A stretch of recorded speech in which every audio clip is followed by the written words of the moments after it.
Hey, this is Shobit, and today we'll be talking about how do you make sure your product management career thrives, even in challenging times. Stay tuned for more.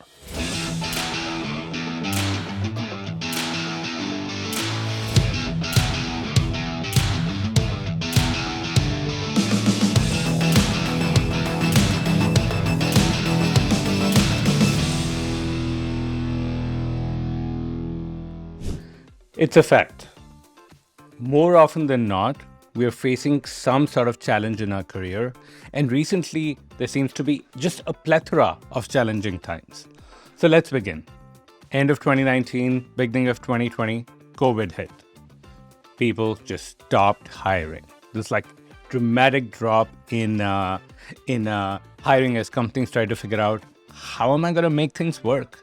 Some companies literally went under. Like they had they were relying on in-person interactions, and so they just couldn't work out. Others slowed hiring, became cautious. Like I know friends who got laid off and took a while, despite being supremely qualified, to find their next role. They found there were a lot of people competing for every position. Then moving into 2021, things looked up. And then suddenly there was this supremely amazing market where companies woke up to the fact that they hadn't hired much, they needed to catch up. And now suddenly there was just a lack of candidates. Like people were doing whatever possible to get a candidate in. And then moving into 2022, seems like the recession is going to be here, economy slow down, stocks are down, all these things are down, and companies are slowing hiring, freezing, there've been layoffs. I think last count was about 88,000 people or so in the tech industry. So, challenging times.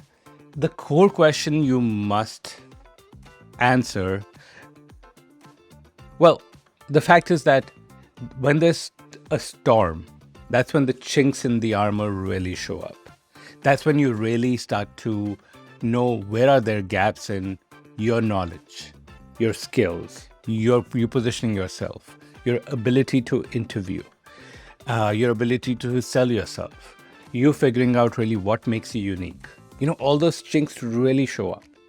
And the core question you must answer is, are your career skills and is your mindset set up to succeed in these thriving times? That's the most important question. Are you building towards something that you're providing unique value? And then is your mindset or your psychology able to tackle when market conditions change, when things go a little south? Are you able to deal with it, or do you just like sort of curl in a ball and be like, hey, I don't want to be here, this sucks, and you freeze? Those are the core questions. But I'm going to give you 5 ways in which you can ensure that your career thrives in these challenging times. Okay, number 1 is to understand, know, and own your value proposition even more. And this is especially true for folks who've had substantial experience. When you started in product management, you were a product manager. You were willing to execute, you were looking to really get going. But now as you start to go further into your career, you really have to figure out what are the unique skills and experiences that you bring to the table based on things that you've done, things that you know, and things that you've built your reputation on. So as an example, I've had people who really built their reputation, in some sense me included, on getting 0 to 1 products to market.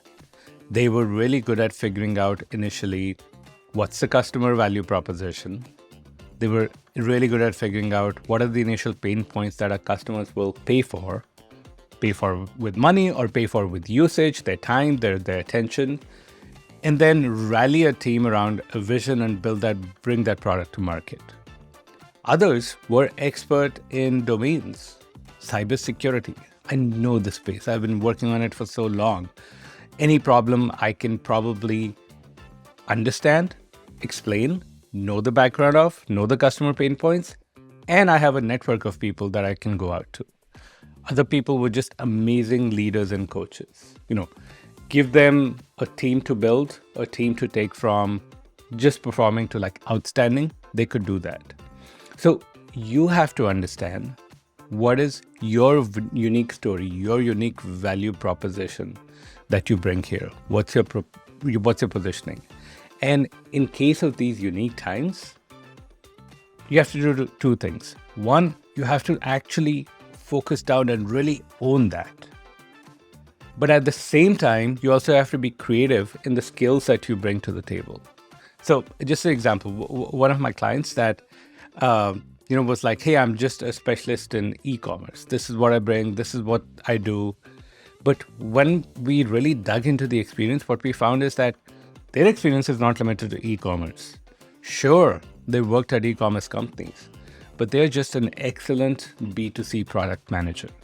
So they're ready to work for travel companies, for mobile apps serving consumers, to serve marketplaces. They just have so much of a plethora of opportunities, but it's all tied to the core value proposition. So when times are tough, companies can be more selective. They can be like, I'm going to wait for the perfect candidate. I'm in no hurry to hire. So the onus is on you to further own your value proposition, further understand what makes you unique in this job market, figure it out, and communicate it the right way. That's the first thing. Know your value proposition and communicate it well and get even more focused.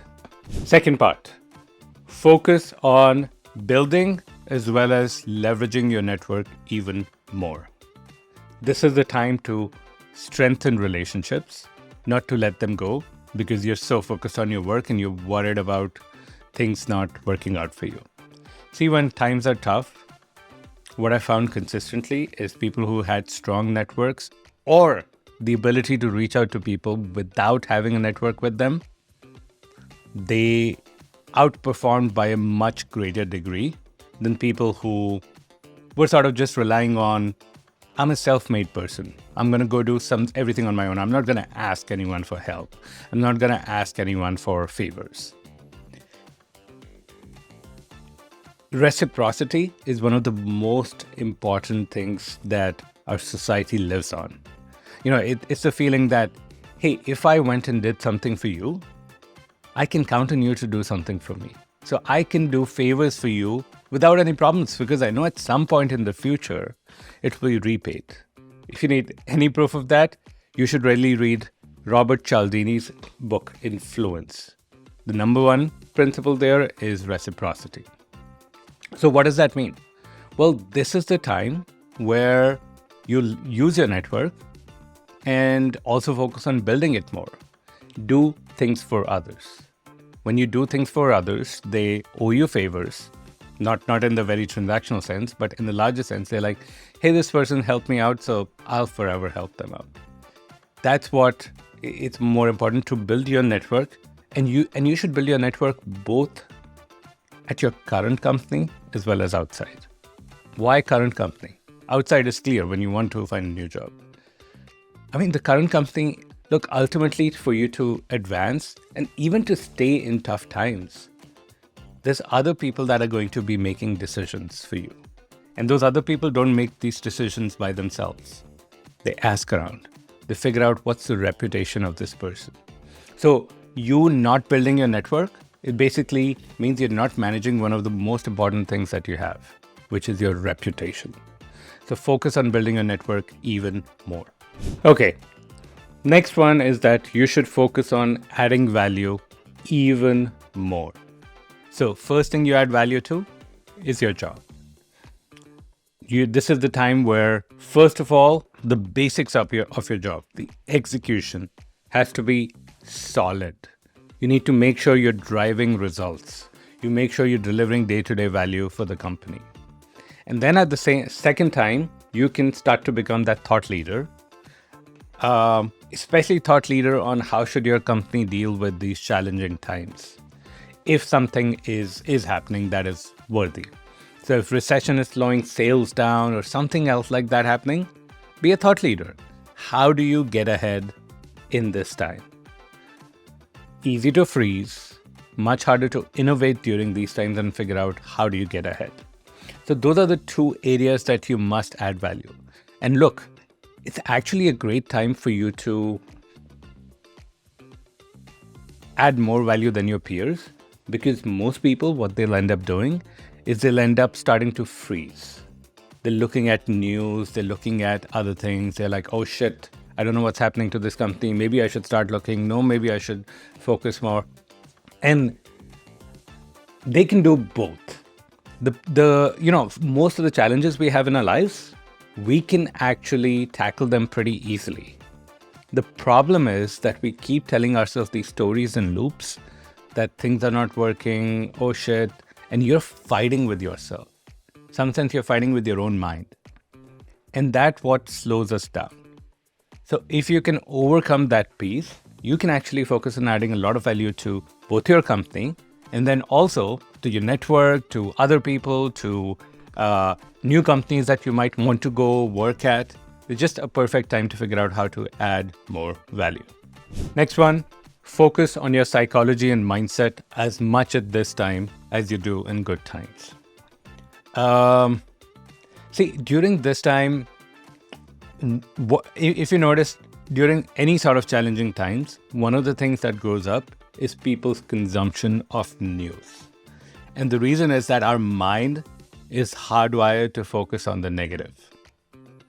It's just a survival instinct. Back in the day, when we didn't have the luxury of working, like being forward thinking and working on important problems, what actually happened was your mind was focused on, hey, what do I hear? Is that a tiger or a cheetah or something that will kill me that's hiding? Let me focus on the negative, not on, happiness and bliss and all these sort of things. They didn't serve the purpose of living. So your brain is hardwired to help you survive. So what happens during these challenging times? You focus on news. News becomes more negative. News overplays everything that's being shown. Sensationalizing happens all the time. And so people, again, they're already bent towards the negative. They focus on it even more. News sells even more. It goes more and more negative. So the narrative that often gets told is way more negative than really how the world is. So what you need to learn is to limit your intake of news and also learn to put things in context. Just an example, layoffs, hiring freezes. Cool, it's terrible for the people affected. But look at what percentage of the tech world actually got laid off. Tiny. What does that mean? Well, of course it's painful for those people, but overall the market is fine. It's not that tech has stopped hiring. And so that's where you really need to focus and make sure your psychology is strong during this time. Number 5, balance, patience, and hunger. Patience for results, hunger for action. That is a recipe all the time. All the time it's true. But at the same time, it's even more important during challenging times when, it might take a little while longer to get results. I'll give you a couple of examples here. So the first thing is with my clients. I'm telling them, hey, if you're in a job search, expect it to take 1 to 2 months longer than before, on average. Well, why? Well, you probably will hit some dead ends. You'll probably hit some cases where companies get spooked and they were about to offer you a role and they say, no, we're going to hold off. We're relooking at budgets. Happened with multiple clients. And that's okay because you just proved that you're an amazing candidate. So let's keep looking even more aggressively for the next one, but expect the results to be longer. And look, the same thing's true for me personally in my business. We are going at a super rapid pace. And then during times of change, sometimes that pace slows down. Maybe it's even a dip in a month and then it goes back up. And I have to keep my psychology strong. I do, just like as a human, I go back into like this narrative of, oh shit, nothing's working. This person said no, nothing's working out. And then I go back and really look at the true facts and see, oh shit, this is going so well. that these dips, they're just expected. This is not a normal job where I just get a consistent paycheck every month. It's very, very different. And it's the adventure I chose. So I also need to, during challenging times, manage my own psychology. So do my clients, and so do you. Make sure your mindset's solid. Make sure you have routines that keep you in that balanced view, that positive view. Make sure you understand everything from the entire context and not just focused on all the negative things that are happening at that point in time. And please, back to the previous thing I mentioned, like really be mindful of what you consume. The more you focus on news, the more things are just, you're going to go be part of the entire trend of people who either stop looking for new jobs, stop pushing themselves, and they go into this sense of despair. Your mindset is more important than your strategy. The bonus: don't stop learning during these times. Don't stop growing. Don't get so fixated on work that you're like, hey, I'm not going to learn at all. So, that's one thing that you have to do, because this is a great opportunity. Other people are actually getting focused away from learning, from growing. They're getting focused on just staying where they are. And this is time where you accelerate and grow. And if you look at any great companies, a lot of them actually invested more during down times. They grabbed the right talent, they grabbed funding, they grabbed all the right things to make sure that they thrive during down times. And you have to do that even more. Now, of course, if you really want to accelerate your career, I invite you to book a breakthrough session with my team, which is going to be all about understanding what's going on, where things are working, where things are not working, and what is it that you need to succeed here. And look, if there's ways we can help, we'll certainly show you how. But if not, happy to give you a step-by-step plan so that you can go implement them. Maybe you need to talk to some other coaches. Happy to also make those introductions for you. This is our way of getting back, of giving back, and then also getting the right people to work with. Because look, probably every 30% of people that we speak to, we tell them we can't help them because of a bunch of different reasons. We want only ideal clients to work with us. And so this is the chance of both getting that step-by-step plan and possibly working with us. Link is here. Look forward to seeing you very soon. And remember, make sure you're focused on your career. Make sure you thrive in these challenging times rather than just stay there. Talk to you soon.